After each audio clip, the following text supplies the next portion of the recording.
వధువుగానే మారిపోవే ఈ క్షణం స్వయం వరం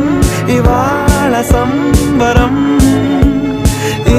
క్షణం స్వయం